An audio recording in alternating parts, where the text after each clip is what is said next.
The first time I came to Ghana, the first thing that I remember was being on the plane and feeling that I crossed over into Africa. This one is real talk. Ghana is like a commerce heavy country. Like, people are business folks here in Ghana. Like, they do business, they're working, there's commerce, people are buying and selling and everything like that. So the way that I live comfortable in Ghana is to try to live like a Ghanaian.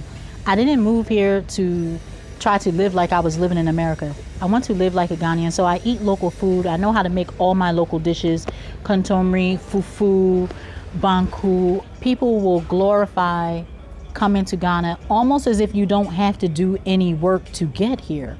Almost as if there is some kind of golden path being laid out for you, and once you come to Ghana, somebody's going to give you land and give you a job and give you this and give you that. What are some of the planning mistakes that you've seen people make? Not bringing enough money.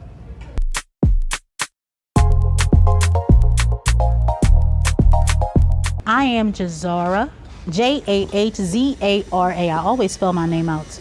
I'm Jahzara. I am CEO and owner of Jahzara Fashion Alchemy and Jahzara the Educator. I'm a multi-business woman.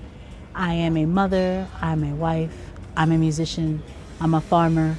I'm a lover of life and many, many, many things. My journey coming to Ghana, to make a long story short, was a spiritual one from being a child. Kind of having dreams and things like that about places that I've never been. And then when I visited Ghana for my first time in, I believe, like 2005, it was like I saw places that I saw in my dream. And it was then that I realized that I wanted to live here. So I started coming back and forth, living for short periods of time, visiting once or twice a year to understand how to live here. And then finally decided, after years of saving and planning, y'all, I decided to move here with my family. The first time I came to Ghana, the first thing that I remember was being on the plane and feeling that I crossed over into Africa. This one is real talk. Feeling like I felt it. And I pressed the button in front of me that tells you where the map is. And the maps showed that we were crossing into Africa. And I looked at my son, I said, I felt that. I said, did you feel it? He said, yes. So my first time coming to Ghana was very spiritual and very calming and kind of like a full circle of my life, even though I was much younger. And just coming here just felt normal. It felt like the feeling that you have when you come home and you sit on the couch and you can relax. That's how I felt. I didn't feel out of place. I didn't feel like I was a black girl coming to Africa. I literally felt like I was coming home. I was like, oh, okay, I'm chilling. Outside of Ghana being absolutely gorgeous, and I hate the cold weather, and I'm from Philadelphia, and I rebuke cold weather, I rebuke snow, I rebuke anything under 75 degrees. Ghana is like a commerce heavy country. Like, people are business folks here in Ghana. Like, they do business, they're working, there's commerce, people are buying and selling and everything like that. And I'm very, very big on business and finance and things like that. So with Ghana being the kind of country where you really need to have a business of your own in order to prosper, had a really big bearing on me deciding, like, okay, this is where I need to be, because having my business, not working for someone, but having my business is going to be a good way to live here. So after coming here back and forth since like 2005, I finally moved here in 2019. I bought some land, and, well, I had bought land before, but I bought some land to build on, to buy a house or everything. But I decided that before I bought my house, I wanted to live in different locations before I settled in one spot. So currently what I do on purpose is I rent in different locations in Ghana, just so I can kind of live everywhere before I settle in one place where my farm and where my house will be. It was a lot as far as like paperwork and blah, blah, blah. But if you prepare well, I believe very, very much in preparing to come here. So I did a lot of research on what I had to do and preparations and schooling for my children and everything like that. So once you do and you make those steps as I did, then you can more smoothly transition into actually living here. What's the word? I'm very adaptable. Like, it's not hard for me. Everybody is different and everything is not for everybody. But I'm very flexible. So the way that I live comfortable in Ghana is to try to live like a Ghanaian. I didn't move here to try to live like I was living in America. I want to live like a Ghanaian, so I eat local food. I know how to make all my local dishes, kontomire, fufu, banku, all of these things. I eat locally. I have a small farm that's also a community farm. I try to buy local so that I can be comfortable and learn how to live as a Ghanaian, not live as an outsider in Ghana trying to recreate the experience from outside to here. So for me, it's easier for me to just learn how it is to function normally, where things are, where do I go to the market, where do I do my banking business, how do I just get along and get around normally like a regular Ghanaian. So actually my business that I had started years before I actually moved to Ghana. I've been doing business in and out of Ghana before I physically moved here. Importing and exporting shea butter and other items that come from Ghana.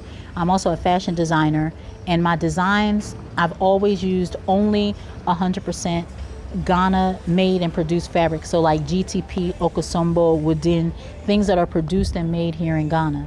So actually moving here saved me a lot of money, because since all of my fashions and products that I sell come from Ghana, I no longer had importing fees and all of these other things that I had to pay in order to conduct my business in America.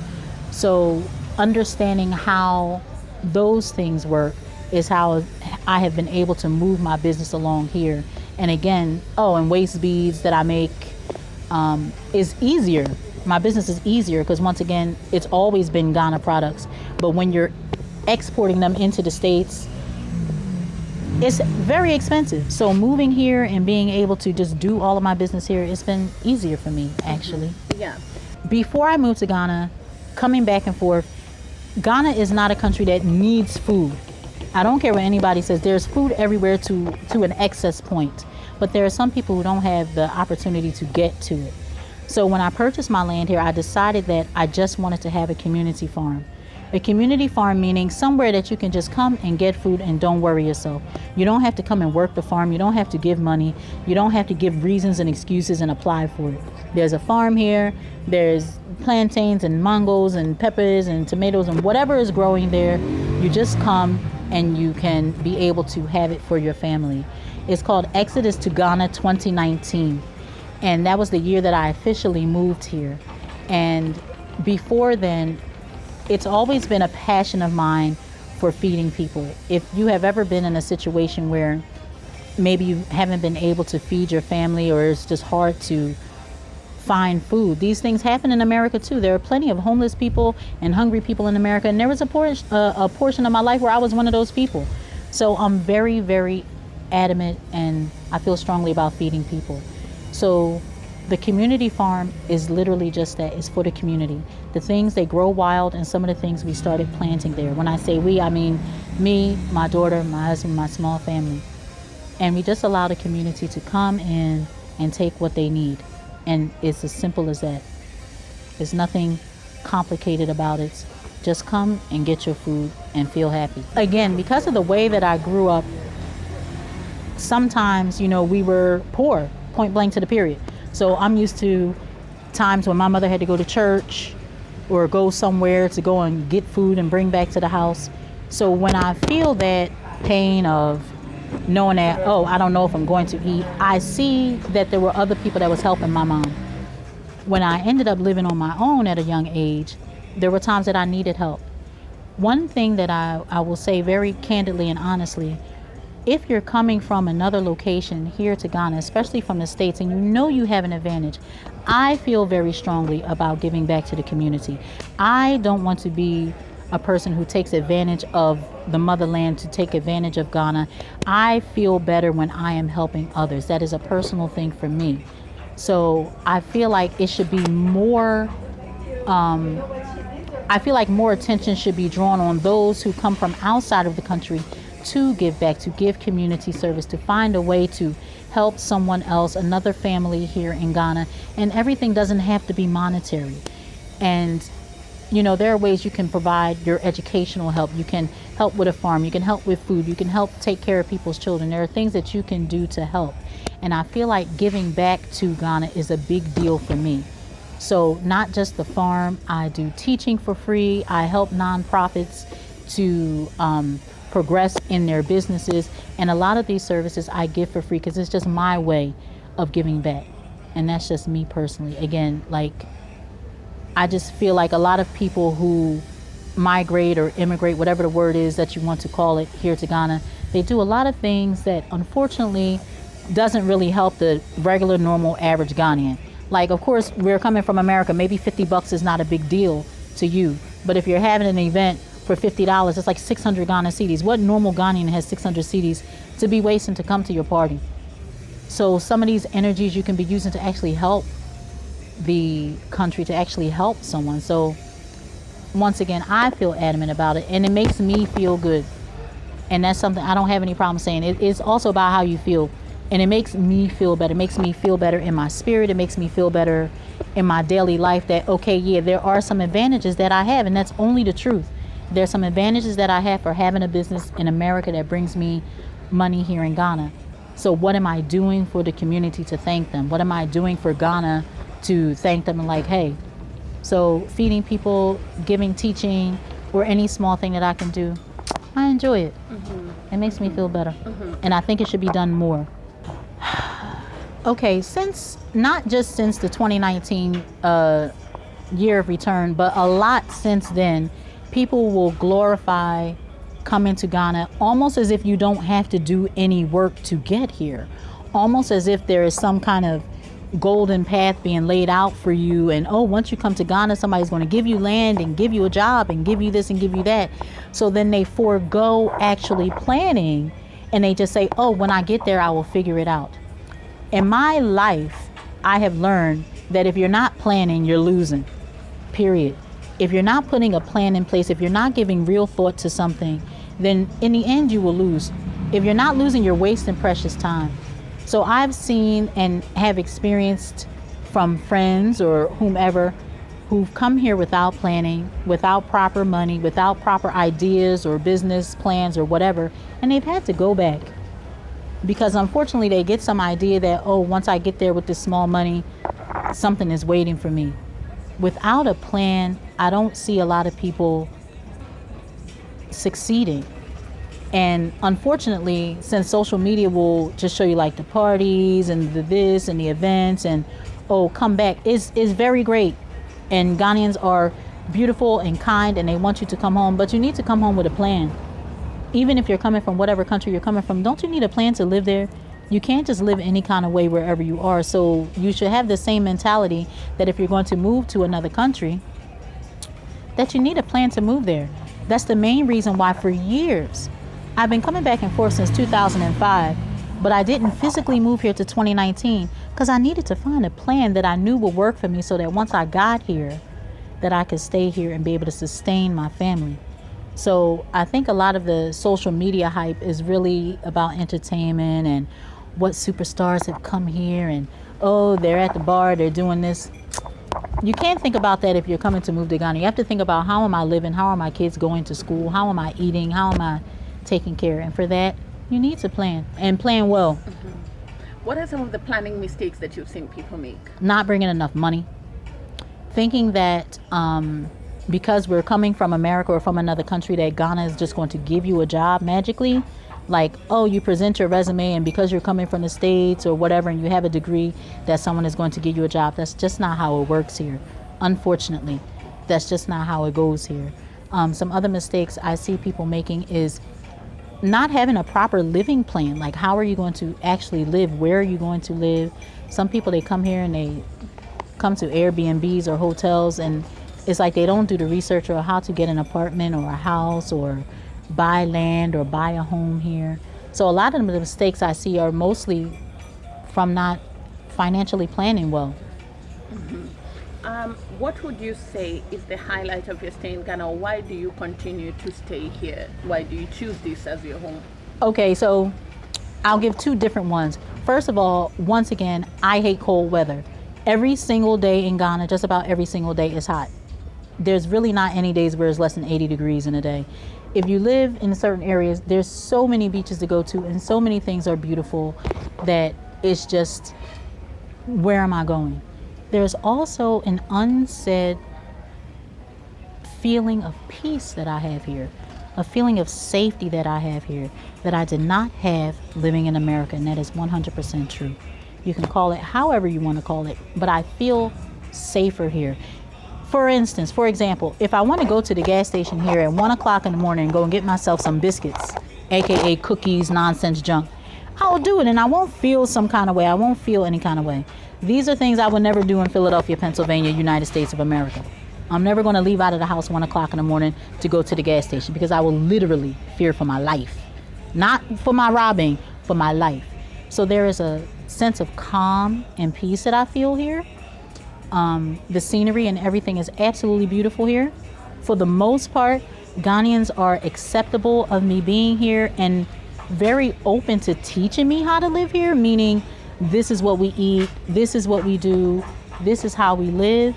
And if you're going to be a community in another country, you need to understand how they're living. And they're very inviting. Like, somebody will invite you to their house. They're trying to feed you. They're trying to make sure everything is okay. Are you okay? Do you need something? Anything like that. And from a business perspective, again, my business, it runs well here, because most of the things that I have, I export from here to other countries.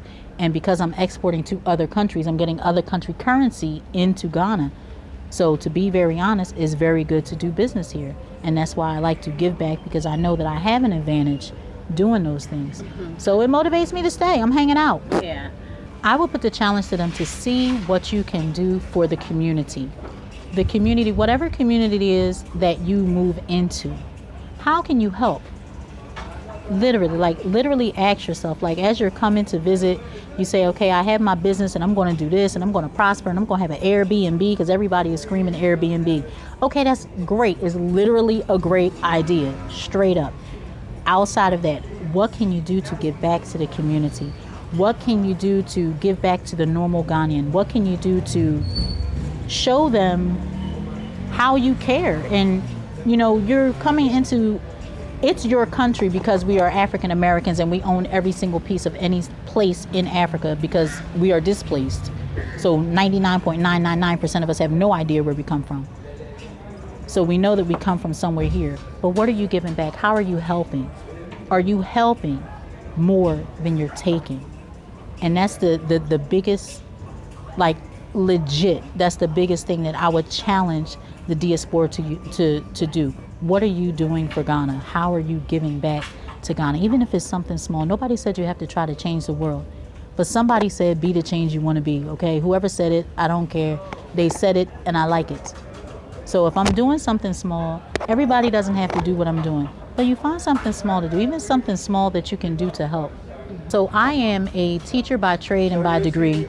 I have a bachelor's degree in education. I have a bachelor's degree in business.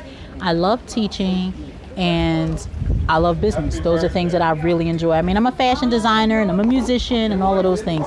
Those are the things that feed my other portion. But as far as bringing my money in is business and education.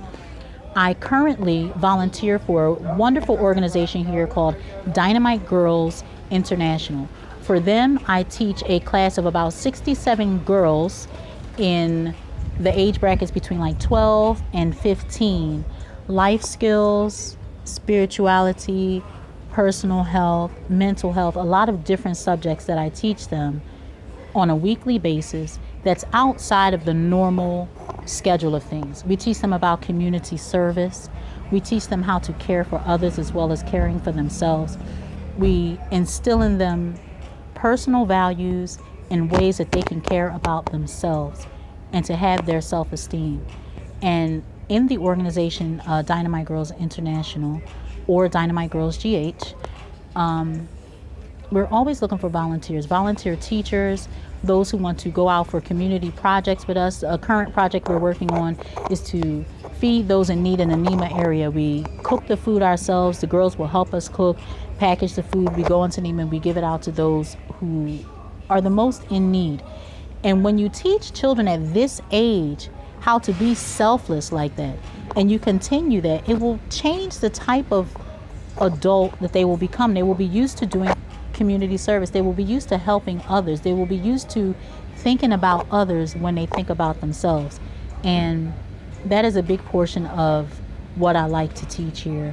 I also give free financial classes to adults, and those classes include forex training, stock training, business and banking training, just so you understand how to save your money, how to gain interest, how to start a business. And all of these things are given on a volunteer basis. All of these things are given for free. I have paid classes, don't play. I have paid classes because I have to eat my contomeri. Somebody has to pay for the contomeri and the yam. Hello. But I make sure that with every class that I charge, there's a class that's free. And that's how I balance things out.